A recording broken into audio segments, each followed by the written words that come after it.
today's podcast, I want to take a look at the question of the withdrawal of a job offer. This has been a frequent occurrence during the COVID-19 pandemic, and I've had to advise a number of employees who have been disappointed. Hey, it's Terry Gorry, and this is the Terry Gorry Podcast.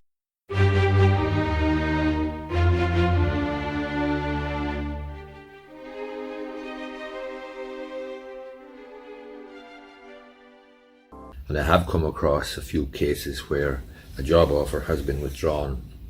This obviously is something that I come across regularly enough. In any event, never mind about the COVID-19 situation. There's two situations that exist normally. One is where a job offer is made by an employer to an employee, and the employee has at that point perhaps left another job with a view to taking up this job, but hasn't signed the contract.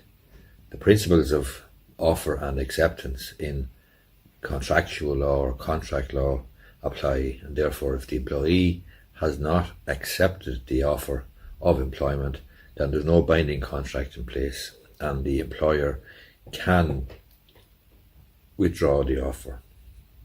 The second situation which exists is where the offer has been made by the employer, the employee accepts the offer, and then the employer, for one reason or another, decides that he cannot go ahead with the situation, cannot go ahead with the employment.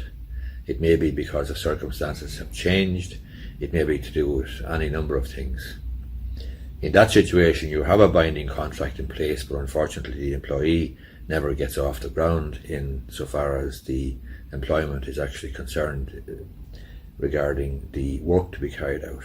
However, if there is an offer of the contract of employment, and if that offer has been accepted by the employee, well then there's a binding contract in place. That's not to say that the contract cannot be terminated. It can, but it must be terminated in accordance with the terms of the contract. Now, most contracts will, quite frankly, make provision for a notice or for a probation period, and during that probation period, the notice period generally would be 1 week. If that's the case, then unfortunately, the likelihood is that if the employee sues for breach of contract, he or she is only entitled to the notice period, which is 1 week's wages. On the other hand, the contract may be drafted in such a way that regardless of probation or not, regardless of when the employee or how long the employee has been in the job, perhaps there's a month or 2 months or 3 months notice required. In that situation, the employee could sue for breach of contract, and the breach of contract would be essentially that the notice period provided for in the contract is a month or 2 months or 3 months or whatever, and that hasn't been given. If that's the case, then it's open to the employee to sue for breach of contract and sue for payment in accordance with the contract vis-a-vis the notice period.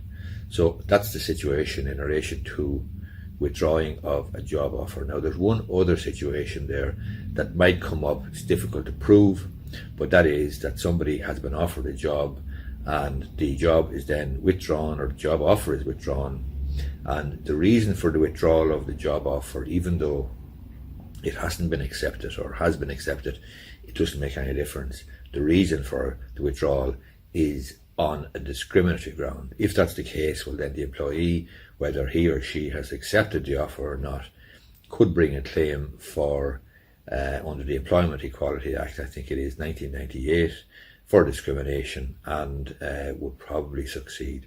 And that is an unusual case insofar as the employee has never worked for the employer, has never become an employee of the employer, because the job offer, the employment offer, has been withdrawn. Nevertheless, the employee still has the protection of the employment law in Ireland and can bring a claim for a discrimination-based breach of employment rights. Thanks for listening, and make sure to subscribe so that you don't miss an episode.